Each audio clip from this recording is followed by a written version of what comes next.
Vous disiez, Julie? J'adore le poireau. Très bien, il est 9h30 sur Europe 1.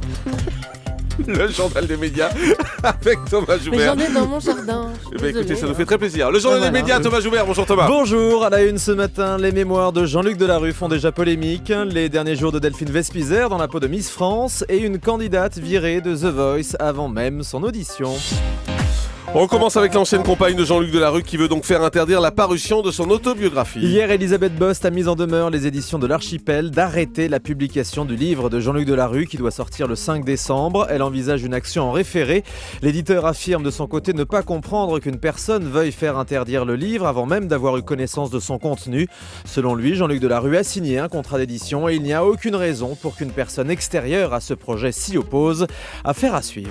Frédéric Diffenthal rejoint le jury de Miss France. Le comédien vient compléter le jury présidé par Alain Delon et Mireille Darc. Il siégera aux côtés d'Adriana Carambeu, de Nico Salegas, Alexandra Rosenfeld et la nageuse Camille Muffat. L'élection de Miss France aura lieu le 8 décembre prochain. Delphine Vespizer, la Miss France 2012, vit donc ses derniers jours de Miss. L'heure de faire un petit bilan au micro d'Europe 1. Je pensais pas que j'allais avoir autant de nostalgie, mais là de voir toutes les filles, ça me fait un peu quelque chose.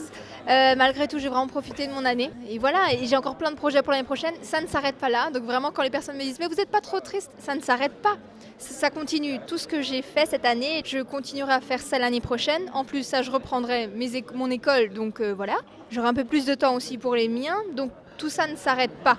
C'est juste qu'il y aura une autre fille en titre, mais on reste Miss France à vie, non ? La production de The Voice remercie une candidate avant même son audition. C'est la mésaventure qui est arrivée à Yannick Fournier, une chanteuse québécoise dénichée par la production sur internet. Closer.fr nous apprend qu'elle a été invitée à participer aux auditions à l'aveugle qui ont commencé cette semaine. Sauf que la chanteuse a eu le malheur d'en parler à la presse québécoise et sur les réseaux sociaux. Du coup, la production s'est rétractée. Yannick Fournier n'aura pas eu l'occasion de chanter devant les fauteuils qui se retournent. Elle se dit effondrée. C'est comme si tu gagnes au loto un jour et que le lendemain, tu n'as plus les bons numéros, dit-elle. Sacré Yannick. Danse avec les stars en route pour la finale. Demain soir, on connaîtra les 3 finalistes de l'émission. Le public éliminera soit Taïk Chris, soit Emmanuel Moir, soit Mel Bent ou Laurie. Un exercice particulier pour Vincent Cerruti et Sandrine Quétier, puisque Danse avec les stars fait partie de ces émissions où le concept est plus fort que ses animateurs. Vincent Cerruti le confirme au micro d'Europe 1. Ah mais c'est complètement vrai, on est au service du programme. La star de Danse avec les stars, c'est pas Vincent Cerruti, c'est pas Sandrine Quétier. Nous on est là pour on est maître de cérémonie. On n'est même pas animateur finalement. On est maître de cérémonie. Alors on n'est pas passe-plat, hein, c'est pas ce que ça veut dire. Je vous vois venir, mais on est là pour présenter voilà une grande émission de divertissement, pour enchaîner les séquences. On donne pas notre avis, on n'a pas à donner notre avis. Donc on n'exerce pas un métier d'animateur ou de présentateur. On est maître de cérémonie, voilà.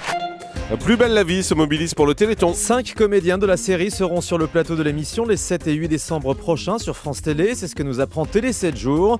Et la jeune ambassadrice de cette année, la petite Léa, 11 ans, atteinte d'une maladie neuromusculaire, fera une apparition dans le feuilleton de France 3.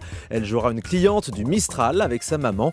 Cet épisode sera diffusé le 27 décembre prochain. Information exclusive, l'émission Midi en France est reconduite sur France 3. La chaîne a décidé de continuer le programme itinérant de Laurent Boyer en janvier prochain. Après des débuts difficiles, l'émission atteint désormais les 10% de part de marché, ce qui semble satisfaisant pour France 3.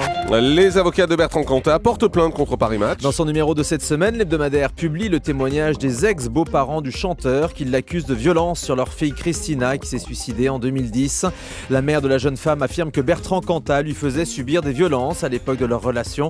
Des propos jugés diffamatoires. Le chanteur va donc assigner le journal devant le tribunal de grande instance de Nanterre.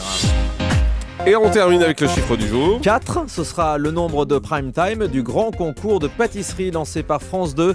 On apprend ce matin dans Le Parisien que l'émission ne sera pas diffusée avant le printemps prochain. Les castings des candidats viennent tout juste de commencer. Ce grand concours de la pâtisserie animé par Virginie Guillaume s'adresse aux professionnels, contrairement à celui d'M6. Dans le jury, on retrouvera les chefs pâtissiers Christophe Michalak, Pierre Marcolini et Christophe Adam. Merci Thomas Joubert.